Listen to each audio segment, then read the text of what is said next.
Hi, I'm Phil. This is Phil with Phacts, and today we are making Blaand.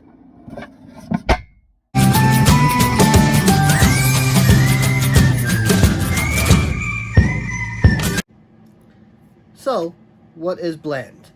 Blaand was a traditional Scottish drink introduced to them by the Vikings. It was never commercialized and lost a lot of popularity in the mid-20th century, mostly disappearing. However, it's a pretty cool drink. It's made with whey, so when you separate milk, you have curds and whey. This takes the whey and ferments it into a very tasty beverage that could be drank at a very young age. I don't mean that you could drink it at a young age. I mean, you don't have to age this all that much. After 2 or 3 months, it's perfectly drinkable. It's only a few ingredients, and it's not something you typically get to see. So if you're new to brewing, or if you've been brewing for a little while, and you want to try something a little different, this is for you, isn't it? So come with me. We're going to make some Blaand, and it's going to be a good time. So to make our Blaand, what we're going to need is milk, lemons, sugar, and yeast. I'm also going to add a little bit of lemongrass and coriander, because we wouldn't want a bland Blaand. A little thing about the milk. I'm using whole cow milk. You have to use whole fat milk. You can't use skim or 2% or anything like that. And I'm using cow's milk today because that's what I have access to. I'm also using milk I bought from the store. If you have farm fresh milk, go with that. It'll be just as good. If you have milk from the store, it's a little different than when you make cheese. You need non-pasteurized, non-homogenized milk. With Blaand, it could be both those things, and it's still going to work just fine.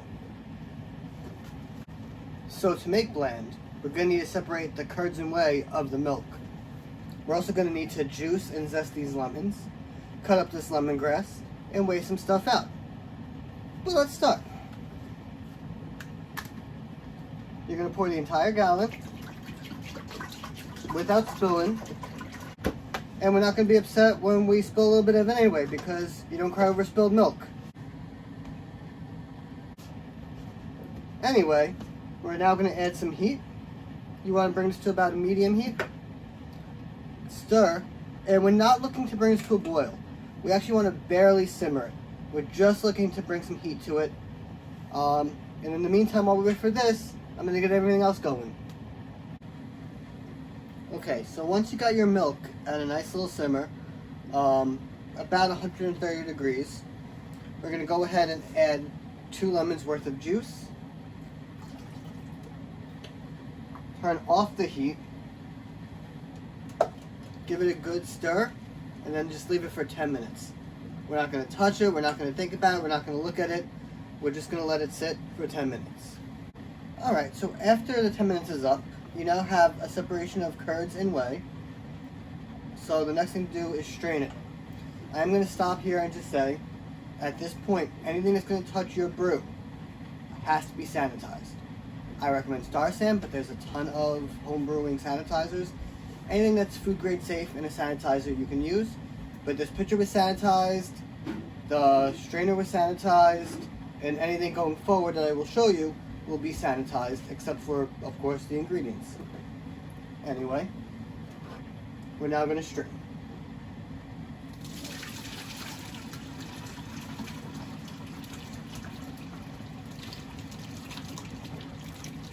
Alright, now that we separated our whey from our curds, we're going to assemble our Blaand.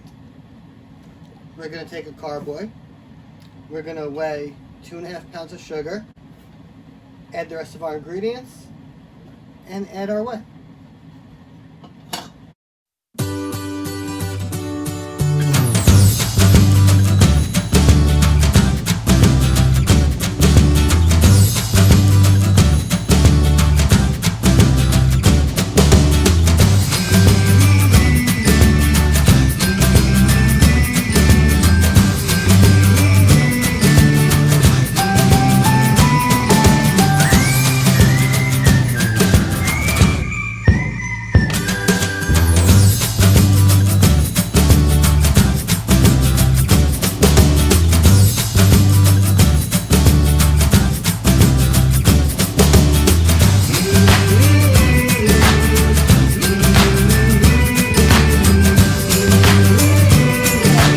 halfway full, you want to take the topper to the airlock, and you want to just give it a good shaking.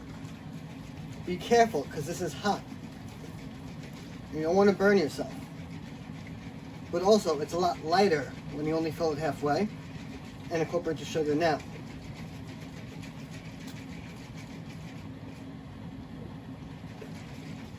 Because it's hot though, the sugar dissolves a lot quicker.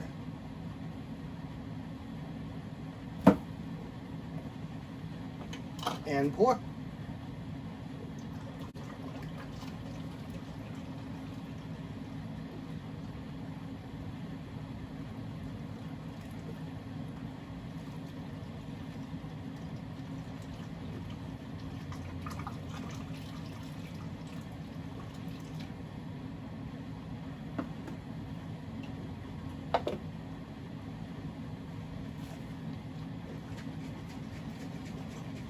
So now we have our must for our blend, containing whey, lemon zest, lemongrass, sugar, and I did not add the yeast yet.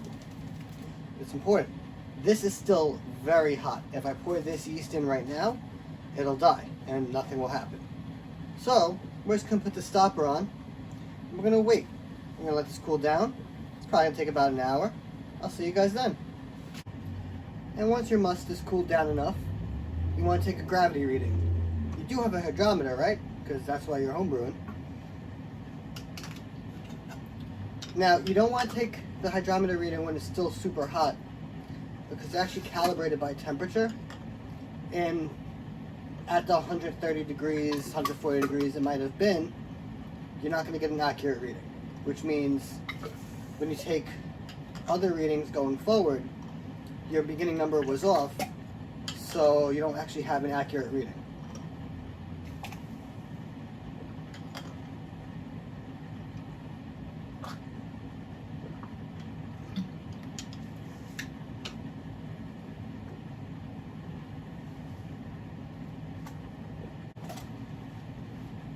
So we're at a 1.120 original gravity. Awesome. Next, we're going to add this back in.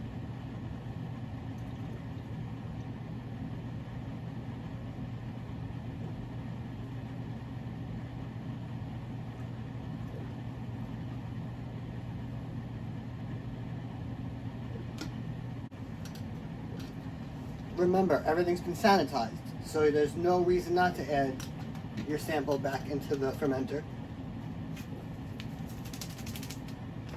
And now we're going to add our yeast.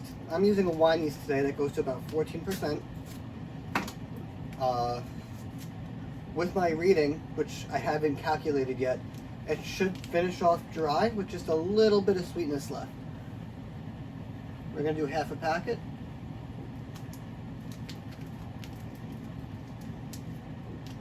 Save the other half for another brew. Put our airlock. You'll want to use an airlock. Don't skip that. Give the whole thing one more swirl. And we did it. We're making Blaand. The only thing left to do is label it. Put it in a cool, dark place and let it ferment for probably 2 to 3 weeks, maybe 4. Good thing about Blaand is it's meant to be drank young.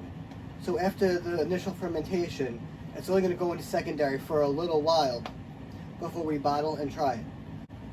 Super easy to make, really tasty, and as you can see, it really wasn't that difficult. One other note is the curds, the cheese that you made. There's a lot of things you could do with that too. I'm not going to do it today, but maybe that's another video.